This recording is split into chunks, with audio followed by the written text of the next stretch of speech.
Good morning, ladies and gentlemen. Thank you very much for giving me this opportunity to speak at this forum. I think that this forum is timely. More than 7 billion of us live on this planet, with majority of us living in cities. It's more than half of us in the cities. Compared to 60 years ago, only 1/3 did.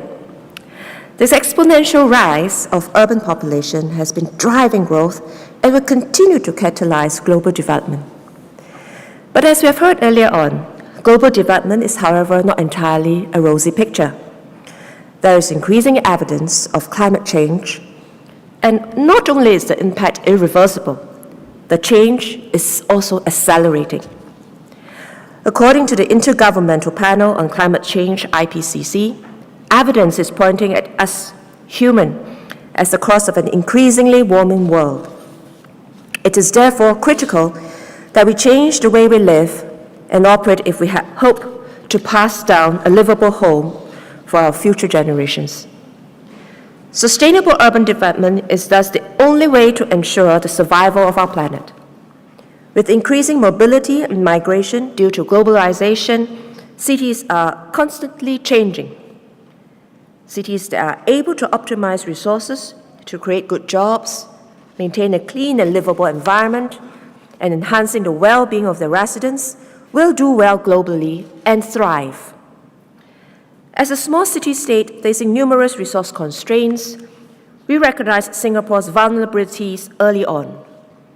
But we have found ways to overcome our limitations and build our city around them.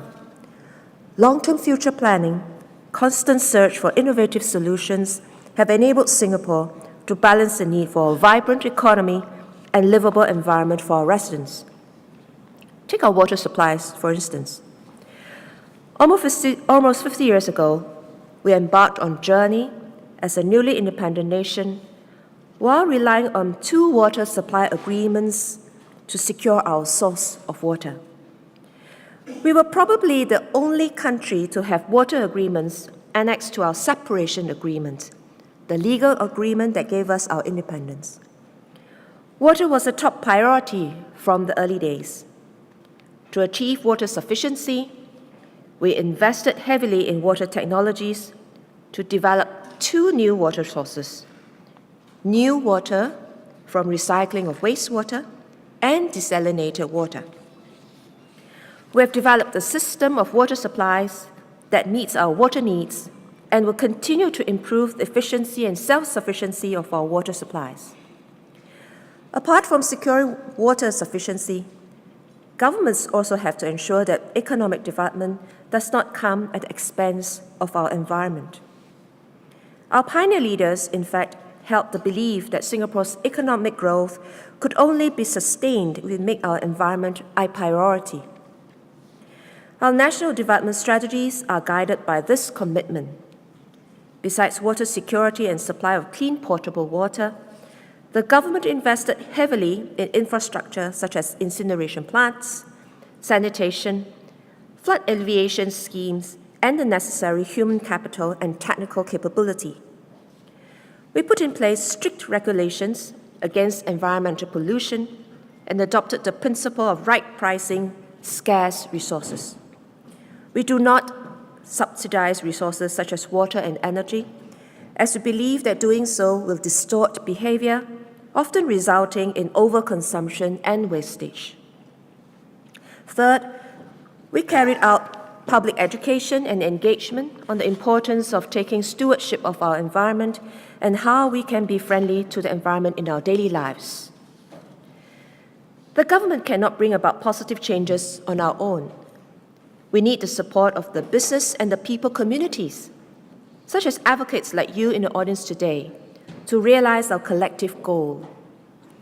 Businesses must be aware of their responsibility towards the environment. They have to play their parts by adopting sustainable and responsible practices. Environmental sustainability has to feature in business decisions and discussed at boardrooms.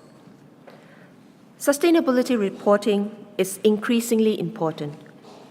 Companies that understand the environmental impact of their activities derive competitiveness from it. It is becoming clearer that a well-executed environmental strategy will bring about stronger consumer branding, better relations with stakeholders, and greater readiness for a resource-constrained future. Many more companies have established corporate sustainability teams to embark on sustainability strategies and reporting. To help more businesses in this respect, I'm glad that Singapore Compact has developed a one-stop resource portal, Enable CSR Journeys. This web portal, developed with support from the National Environment Agency, contains resources such as case studies on best practices and a startup guide to sustainability reporting. Earlier this month, we launched our new Sustainable Singapore Blueprint 2015, or SSB 2015 for short.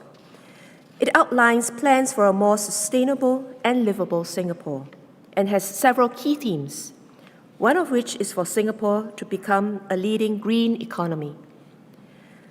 Leading to our future as a green, sustainable city, we hope to make Singapore a test bed for smart urban solutions. We see business potential in exporting such solutions to the region and beyond.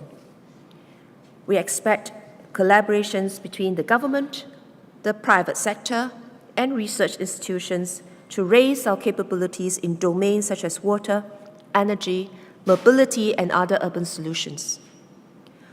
One area which we have made good progress is in environmental-friendly green buildings. Although our buildings may have become taller, they are indeed greener with a smaller carbon footprint.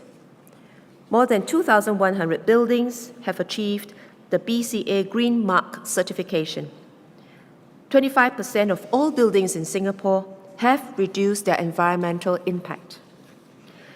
One of our SSB 2015 targets is to increase the proportion of Green Mark certified building to 80% by 2030.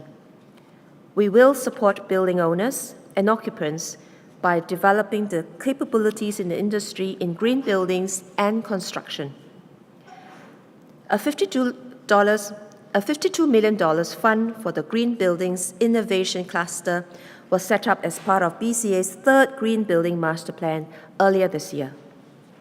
EDB has also launched a pre-project innovation consortium, the first of its kind in the world for the building sector, that brings industry players together to innovate and integrate products and systems to make buildings greener. As we build our green building sector, we hope to create more quality jobs in this sector. The Sustainable Singapore Blueprint set out a vision for a livable and enduring home, a vibrant and sustainable city, and an active and gracious community. As we work towards this vision, we hope to bring the stakeholders along, be it close collaboration with the business sector or developing solutions jointly with the people sector. Discussions today will be an important element.